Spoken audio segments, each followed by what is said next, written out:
तो hello guys, कैसे आप सब लोग। मैं जब के एक्सप्लेन करने वाला हूँ साकामोटो डेज, जो कि एक नई एनीमे आ चुकी है। तो चलिए स्टार्ट करते हैं। तो हम सबसे पहले एक हिटमैन को देखते हैं जिसका नाम है साकामोटो, और यही हमारा मेन कैरेक्टर है। और वो लोगों को मारा होता है और वो किसी मिशन पे होता है। तो वो किसी को किसी स्वाड से और किसी को अपने हाथ से और किसी को अपनी बंदूक से मारा होता है, और उसको इन सब चीजों में कोई भी प्रॉब्लम नहीं आ रही होती। और वो हमको दिखाया जाता है कि ये एक लेजेंडरी हिटमैन था और सारे लोग इसकी तरह बनना चाहते थे और सारे गैंगस्टर इससे डरते थे। लेकिन एक दिन ये किसी लड़की के प्यार में गिर गया और उससे शादी किया, जिसकी वजह से उसके बच्चे भी हो गए और इसी के साथ साथ ही उसका पेट भी बड़ा हो गया। और अब वो हिटमैन का काम नहीं करता है और वो एक शॉप पर काम करता है अपनी लवली वाइफ के साथ। तो उसकी शॉप पर एक बच्चा हमेशा आता है। तो वहीं पर वो जा ही रहा था, लेकिन उसकी बैग से इंक गिर जाता है। तो वो एक आदमी के कपड़ों पर लग जाता है, जिसकी वजह से वो उस बच्चे को उठाकर मारने ही लगता है। लेकिन साकामोटो उसे रोक देता है और उसे पेंसिल से मार देता है। लेकिन वो ऐसा कुछ भी नहीं कर रहा था, वो बस सिर्फ अपनी थिंकिंग में ही ऐसा कर रहा था।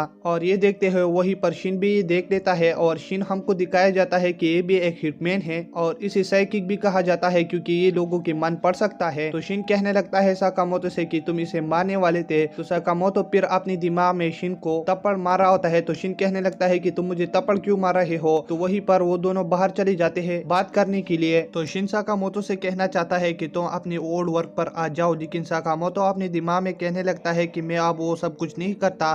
तो शिन कहने लगता है कि मैं तुम्हारा बात समझ गया, लेकिन तुमसे सारे लोग डरते थे और तुम ऐसे हिटमैन थे कि सारे लोग तुम्हारे जैसे ही बनना चाहते थे। और ये बातें करते हुए वो स्मोक करने लगता है, लेकिन साकामोटो एक झटके में ही शिन का वो सिगरेट काट देता है और कहने लगता है कि नो स्मोकिंग। तो शिन ये देखकर हैरान हो जाता है कि इसकी स्पीड अब भी अच्छी है। अगर ये मोटा हो चुका है लेकिन इसकी स्पीड अब भी अच्छी है। और वहीं पर एक डिलीवरी मैन आ जाता है। तो शिन कहने लगता है कि ये लोगों के सामने खुद को दिखाना चाहता है कि मैं अच्छा हूँ, लेकिन ये डिलीवरी मैन लगता है इसके लिए एक मिशन लाया है। लेकिन हम देखते हैं कि ऐसा नहीं होता और वो डिलीवरी मैन साकामोटो का हेल्प मांगना चाहता है कि उसका वो पेड़ काटे। तो साकामोटो उसे काटने लगता है और इसके अलावा वो अपने टाउन के लोगों की बहुत ज्यादा हेल्प करता है। तो सारे लोग साकामोटो को बहुत ज्यादा पसंद करते हैं। तो शिन ये देखकर एंग्री हो जाता है और कहने लगता है कि ये कैसा साकामोटो है और ये तो बहुत ज्यादा खतरनाक हिटमैन हुआ करता था और इससे अब ये क्या बन गया। और वो अपने कार में बैठ जाता है और कहने लगता है कि कुछ भी हो लेकिन साकामोटो अब भी तेज है। तो उसे एक कॉल आता है अपने बॉस की तरफ से और शिन से कहने लगता है कि तुम्हें पता है ना कि साकामोटो को तुम्हें मारना है अगर वो हमारी तरफ फिर से ना हुआ।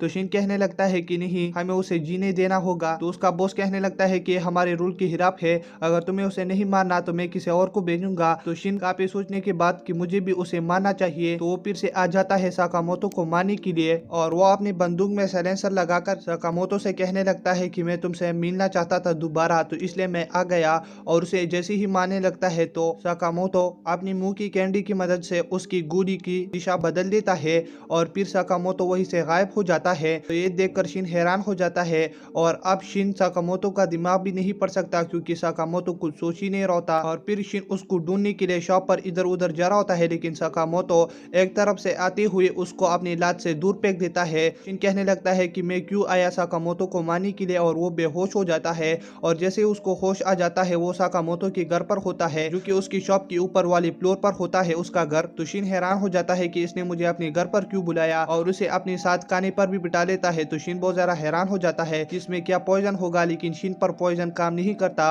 और उस खाने को वो खाने लगता है। तो उसे बहुत अच्छा लगता है कि ये खाना बहुत ही डिलीशियस है। और फिर वो जाते हुए साकामोटो से कहने लगता है कि थैंक्स फॉर फूड। तो साकामोटो कहने लगता है कि तुम दोबारा भी आ सकते हो। और फिर शिन अपने बॉस के पास चला जाता है और उसे कहने लगता है कि मैं उसे मान नहीं पाया और हम उसे नहीं मारते क्योंकि वो बहुत अच्छा आदमी है। तो उसका बॉस कहने लगता है कि उसने हमको धोखा दिया और उसे मारना ही होगा। तो शिन कहने लगता है कि उसके बजाय मैं अपने जान देता हूँ, लेकिन उसका बॉस कहने लगता है कि ठीक है, अगर ऐसा है तो हम उसे बख्श देंगे। लेकिन वो अपनी दिमाग में सोच रहा होता है कि तुम्हारे मरने के बाद हम उसे भी मार देंगे। तो शिन उसका माइंड रीड कर लेता है और अपना बंदूक उनकी तरफ थमा देता है और साकामोटो अपनी शॉप से ये सब कुछ सुन रहा होता है और वहीं पर वो कुछ बटन दबाकर उसके शॉप पर बहुत सारे गन्स आ जाते हैं और उसमें वो एक गन उठा लेता है और इधर हम शिन को देखते हैं जो कि बहुत अच्छी तरीके से चुप रहा होता है क्योंकि वो लोगों की माइंड रीड कर सकता था, तो इसकी वजह से उसे चुपने में आसानी होती थी। लेकिन फिर भी शिन को वो लोग पकड़ लेते हैं, लेकिन पीछे से साकामोटो आकर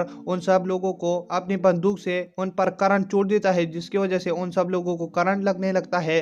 तो ये देखकर शिन हैरान हो जाता है और फिर साकामोटो अपनी चॉपस्टिक की मदद से गन के फायर को भी रोक रहा होता है और उन सबको मार भी रहा होता है क्योंकि वो अब भी स्ट्रांग है। और इसी के साथ साकामोटो वहीं पर उनके बॉस को भी खत्म कर देता है। तो शिन ये देखकर हैरान हो जाता है और वो साकामोटो से कहने लगता है कि तुमने मुझे कैसे पॉइंट किया। तो वो कहने लगता है कि तुम्हारी बंदूक में मैंने ट्रैकर लगा दिया था। और शिन कहने लगता है कि साकामोटो अब भी एक अच्छा और स्ट्रांग हिटमैन है। और तब शिन कहने लगता है कि मैं चलता हूँ साकामोटो, लेकिन साकामोटो उसे यूनिफॉर्म देकर कहने लगता है कि तुम मेरे शॉप पर जॉब करोगे। तो शिन इसके लिए मान जाता है और कल उसके साथ शॉप पर काम कर रहा होता है और सारे लोगों की मदद कर रहा होता है। तो वहीं पर एक बच्चा शिन से कहने लगता है कि तुम मेरे साथ बाहर खेलोगे। तो शिन कहने लगता है कि काम खत्म करने के बाद मैं तुम्हारे साथ खेलूंगा। तो वो बच्चा कहने लगता है शिन से कि तुम पहले क्या काम करते थे। तो शिन उसको बता रहा होता है कि मैं हिटमैन था। लेकिन वहीं पर साकामोटो अपने माइंड में कहने लगता है कि अगर तुमने इसको ये बताया तो मैं तुझे मार दूंगा। तो शिन कहने लगता है कि मैं पहले सफाई करता था